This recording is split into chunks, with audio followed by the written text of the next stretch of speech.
Ako je 70. godina u arhitekturi počeo da dominira pokret koji se zvao postmodernizam, kao neka vrsta revizije dugogodišnje vladavine moderne arhitekture, ako je paralelno sa njim počeo da se razvija takozvani kasni modernizam, u tom periodu došlo je i do jedne velike transformacije. Arhitektura se okrenula dekonstruktivizmu ili nekim varijantama, kako su neki zvali, neokonstruktivizma. Ova arhitektura je u svom nekom obliku pre svega bila značajna za promjenu stava u građenju, a s druge strane bila je jedan novi pogled i na arhitektonsko telo samo po sebi. Koliko će vremena i kako dekonstruktivizam da ostane na graditeljskoj sceni, to je danas vrlo teško reći. Ono što je sigurno da je dekonstruktivizam danas jedan od nosećih, vodećih pokreta i kao što je za modernu arhitekturu bilo vezano ime Siegfrieda Giediona, velikog istoričara i teoretičara arhitekture iz Ciriha, kao što je za japansku arhitekturu metabolizma ime Noboru Kawazoea kao teoretičara bilo bitno i za postmodernizam s druge strane Charles Jencks odigrao ključnu ulogu u tumačenju i odbrani postmodernizma, tako je interesantno je za dekonstruktivizam vezano ne ime jednog istoričara i teoretičara arhitekture, nego ime jednog filozofa Francuza Jacques Derrida. On je sa arhitektima kao što je Eisenman, kao što je Frank Gehry i neki drugi izgradio čitavu jednu filozofiju novog stava u oblikovanju prostora i kuća.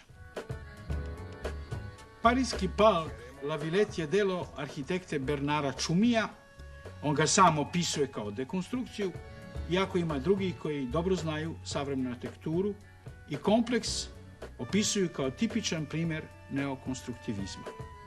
Nek ostane po strani ova ne samo učena rasprava. Zaista je reč o jednom neobičnom i podsticajnom prostoru najviše kulture i duboke pripadnosti kraju 20. veka po sumnjama, po novim slikama koje izaziva i po neobičnim čitanjima koje park La Villette nudi. Sam Bernard Tschumi, visoko obrazovan i kultivisan arhitekta, velikih znanja, vodeći čovjek učenja arhitekture u jednoj poznatoj školi u Americi, dugo, temeljno i pomalo kontradiktorno govori o ovom svom delu. A glavna kontradiktornost koju autor ovih redova vidi u tome, da je park La Villette sve zajedno jedna lepa, smislena i fantastična arhitektura najpozitivnijih energija, a Tschumi bi hteo da je pokaže kao protest, kao nulti stepen građenja, kao neku skoro kulturnu diverziju u odnosu na tradicionalne poglede na arhitekturu. Uz sve napore uložene da vidim u više navrata i na licu mesta ove Tschumijeve namere, tako važne u građenju gradova i kuća, i osim samo kao teme razumevanja parka i njegovih objekata, ništa drugo nisam našao do antologijski i uzbudljivi primjer novog graditeljskog senzibiliteta i otvorenosti. Kao da su sve teoretske i filozofske konstrukcije koje park La Villette objašnjavaju neuporedivo slabije od njegovog konkretnog dejstva, privlačnosti i slojevitih stvarnosti ove parijske celine u susretu sa jednom od čuvenih kapija carinarnica velikog arhitekte 18. veka Claude Nicolas Ledoux. Jedna od ključnih reči u celoj filozofiji Jacquesa Derrida je razlika, la différence. Praktično u jednoj epohi u kojoj mi danas opstojimo u jednom pluralizmu kulture i stvaralaštva, verovatno su razlike poželjne, pa i u arhitekturi. Tako je dekonstruisanje nekad tako harmoničnog arhitektonskog objekta, težnja ka nekom skladu delova, jednoj celini koja se ne bi mogla pomerati niti mijenjati, zamenio Derrida i arhitekti koji su okupljeni oko njega jednom sasvim drugom, senzibilnijom filozofijom promjene, razlike, razumevanja tih razlika i na neki način njihovog slavljenja. Arhitektura koja je vekovima bila umetnost sklada i harmonije, verovatno nije sasvim prihvatljiva ili nije sasvim realna u jednom društvu, u jednom vremenu kakvo mi danas živimo sa svim mogućim promjenama i razlikama koje su oko nas.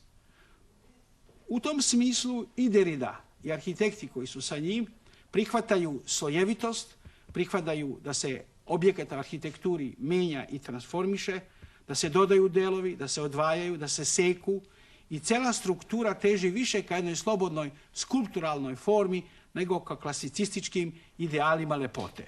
Naravno, za mnoge je to jedna suviše velika i ponekad neprihvatljiva promjena. Za arhitekturu samu duboko sam uveren, za dekonstruktivizam u celini kao graditeljski pokret, to je velika šansa koja naravno nosi opasnosti da se otkriju neke nove, do tada i do sada nepoznate mogućnosti graditeljskog zanata. Bernard Tschumi misli da su sklad i harmonija utopijskog porekla, a njegov park je usmeren ka novim društvenim i socijalnim uslovljenostima, ka rasutoj i raznolikoj stvarnosti ovog našeg vremena. Za La Villette sam autor dakle govori da su u tom moćnom parkovskom ansamblu pre vide konflikti nego sinteza, pre fragmentacija nego jedinstvo, pre neka vrsta nekontrolisanog veselja nego pažljivog upravljanja prostorom i kućama. Arhitektura koja je vekovima bila opsednuta prisustvom, morat će se izgleda naučiti na odsutnost, piše Bernard Tschumi, koji je sve strukture u parku radio kao nezavisne kako bi se izbjegli svi pokušaji da park postane homogen. Možda i genijalnost Tschumijevog dela baš u tome što je po našem uverenju prostor ostao na svoj način jedinstven, a osjećanje radosti i lepote da ste u njemu natopljeno optimizmom. Takav se optimizam ne sreće ni u arhitekturi koja često ima nameru da nas razveseli. Da ste u kontekstu Pariza, tolikih parkova i slobodnih prostora u ovom gradu, svetlosti, istorije i Francuske, sve do Versaja i njegovih božanskih parkovskih linija i voda baroka, to vam park La Villette dokazuje. I treba citirati još jednom Bernarda Tschumija, koji ima u jednom trenutku pravu, uverljivu misao, potpuno zasnovanu na njegovom parku arhitekturi. Ona je ovdje otvorena za svaki doživljaj. Svaki će posmatrač u parku La Villette imati svoje sopstveno tumačenje, svoj sopstveni doživljaj, imat će brojne slike i lična osjećanja. Impresija će biti beskrajno mnogo i sve će se one po našem iskustvu plemenito i prijatno saliti u celini.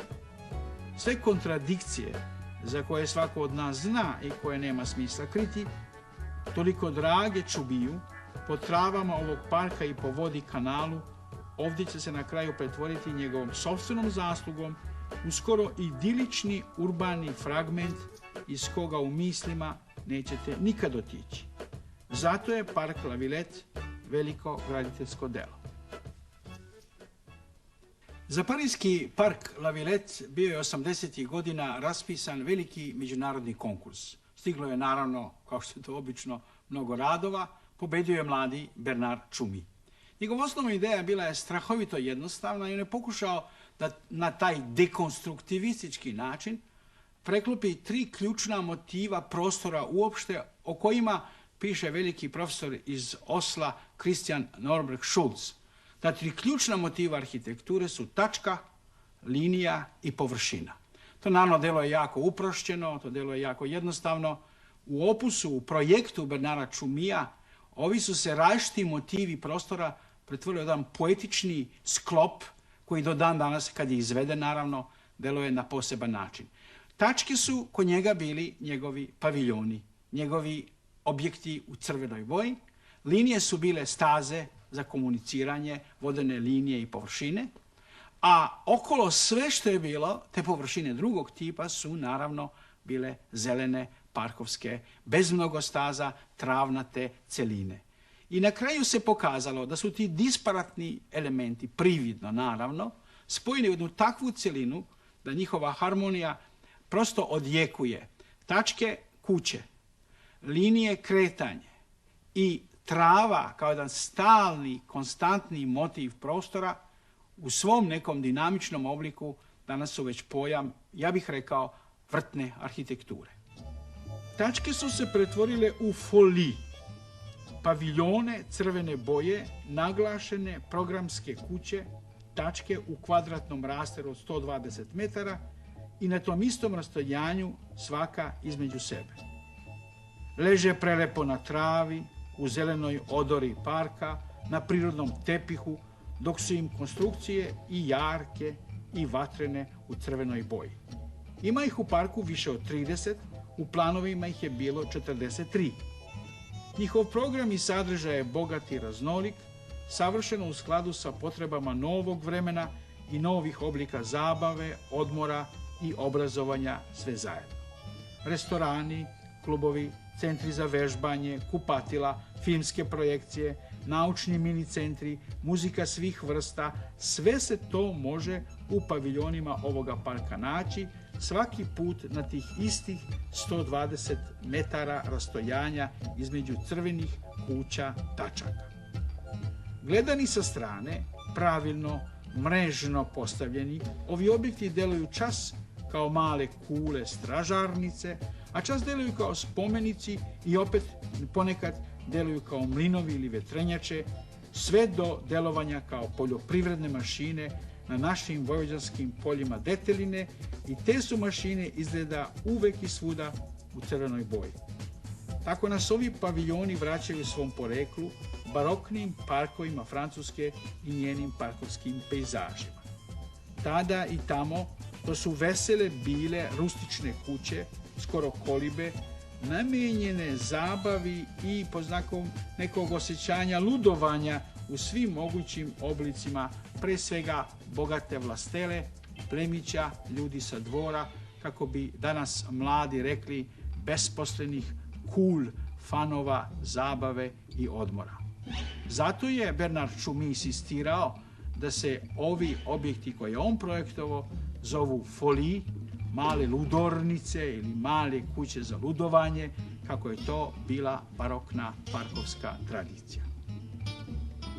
Ma šta naš autor Bernard Tschumi mislio o svojoj arhitekturi i kako je nazivao, mislim da je pravično i tačno da je nazovemo neokonstruktivizam.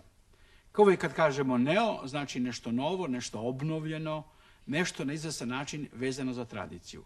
I to je u slučaju parka La Villette zaista istinito. Zapravo od 1917. do 1933. godine u ondašnjoj Rusiji ruski konstruktivizam je jedan veliki pokret koji nažalost nije ostavio mnogo traga u građenju gradova i kuća, ali je ostao posebno zapisan kao takozvana papirna arhitektura, o čemu sam ja mnogo puta i govorio. Jakov Černjihov, jedan arhitekta koji nije ostavio mnogo objekata, napisao je jednu knjigu i napravio drugu knjigu crteža. Ova prva knjiga, Konstrukcija arhitektonskih i mašinskih formi, može se smatrati udžbenikom konstruktivizma, a njegova knjiga 101 arhitektonska fantazija, pregled 101 projekta, 101 crteža u boji, velike energije, velike erudicije i velike slobode. Njegov jezik koji se zasniva na konstrukcijama, na rešetkama, na dijagonalama, na silnim likovnim vrednostima tog tipa graditeljskog stava, Bernard Tschumi očevidno umeo je da na genijalan način preobrati u potpuno originalno delo i ja lično vjerujem da je park La Villette delimično utemeljen u istoriju, baš zbog toga što se te istorije držao slobodno i stvaralački. Ne samo da Tschumi varira na briljantan način svoje sopstveno, originalno i lično shvatanje konstruktivističkog rečnika, nego bi prosto sva njegova arhitektura u parku bila neuporedivo siromašnija da u njenoj memoriji i u njenim crvenim rešetkama, krugovima, konzolima, smicanjima, dramatizacijama, dijagonala i zakošenja nema velikih odjeka prethodnih iskustava sa istoka u najboljim tradicijama kontinuiteta i stalnog prožimanja graditeljskih ideja i postavki. Osvojenu površinu velikog zelenog parka La Villette, koji je rađen između 1982. i 1991. godine, Bernard Tschumi naziva najvećim prostornim objektom na svetu. Crveni paviljoni blistavo određuju sve.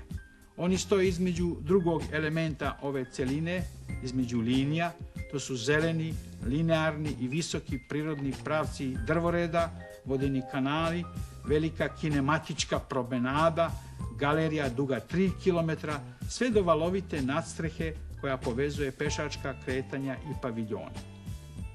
Statičkog gledanja na kuće ovdje zaista nema, ali ima još manje antiarhitekture ili neke odsutne i zabludele, avangardne i programirane modne društvene kritike i trendova filozofskih programa.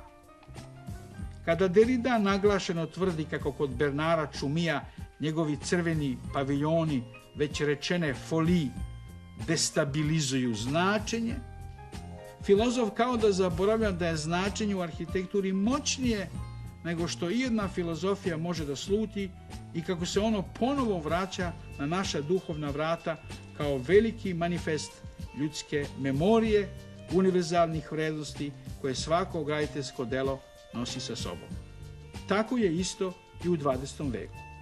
Konačno, u parku La Villette površine dodaju onaj završni, neophodni sloj slika i preklapaju, kao na pretapanju u filmskoj režiji, ceo ansambl u jedan poseban svet. Književnici i teoretičari jezika govore mnogo o intertekstualnosti, gdje se jedan tekst pretapa i povezuje sa drugim, a Čumi to i konkretno i majstorski radi kao arhitekturu trajnog dometa i sada, što je za svaku modernu misao najvažniji trenutak. Sadašnjost i sada i za ove filozofe i za sve nas ostaje ključno mesto i arhitekture i života. Park La Villette treba posmatrati dugo, strpljivo, sa mnogim mislima. Ima kritičara koji mu nisu previše naklonjeni i koji ovaj park među mnogim objektima i monumentalnim delima predsjedničke arhitekture François Mitterranda smatraju najmanji uspeli. Sa tim se zaista nije moguće složiti. To je sigurno najnekonvencionalniji projekat od opere do Defansa, od nacionalne biblioteke do ministarstva sa Bersija.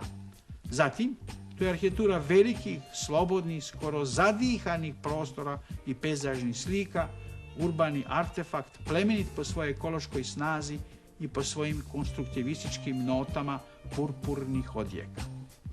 U La Villettu sve je otvoreno, sve je moguće, izvesnosti su male, iznenađenja svih vrsta su neodoljivi deo arhitektonskog programa. Ali treba dobro zapamtiti da to nisu vesele tajne parijskog Disneylanda i njegove rogobatne, potrošačke, zaslađene i kič arhitekture. Kada se slučajno možda jednom nađete u parku La Villette Bernara Čumija, dan bude tmuran, tih, skoro neko sivilo parijsko koje je poznato, onda ćete u ovom kompleksu trava i objekata crvene boje osjetiti neki mir i tišinu. Objekti raspoređeni na 120 metara raspona između svakog od njih stoje kao neki stražari prirode i kao da žele da sačuvaju u ovom vremenu manipulacije tom istom jadnom prirodom neku vrstu sigurnosti čoveka da on može da ovlada pre svega samim sobom i svojim silama, a da ne povredi ono što je svet oko nas. Bernard Čumi u tom smislu imam utisak duboko pogađa čitavu seriju tema našeg vremena. On se odnosi prema arhitekturi i prema prirodi kao ravnopravnim partnerima i prijateljima i pokušava da sugerira, imam utisak u ovom svom veličanstvenom parku, neku vrstu uzvišene lepote mira i dostojanstva. Kako se blizu, pored njega skoro, nalazi jedan značajan arhitektonski objekat Pariza, grad muzike arhitekte Christiana de Port-Zamparka, iz koga odjekuju tonovi muzičkih partitura sveta iz ruku đaka i studenta Parijskog konzervatorijuma, imate utisak da u ovom parku zaista ostaje nešto uzvišeno i vi sami kao posjetilac, kao Parižanin ili kao gost želite da kažete da zaista u tišini postoji jedna uzvišena lepota i arhitekture i prirode. Takav doprinos Bernard Čumi čini mi se da je ostavio ovim svojim arhitektonskim i parkovskim delom.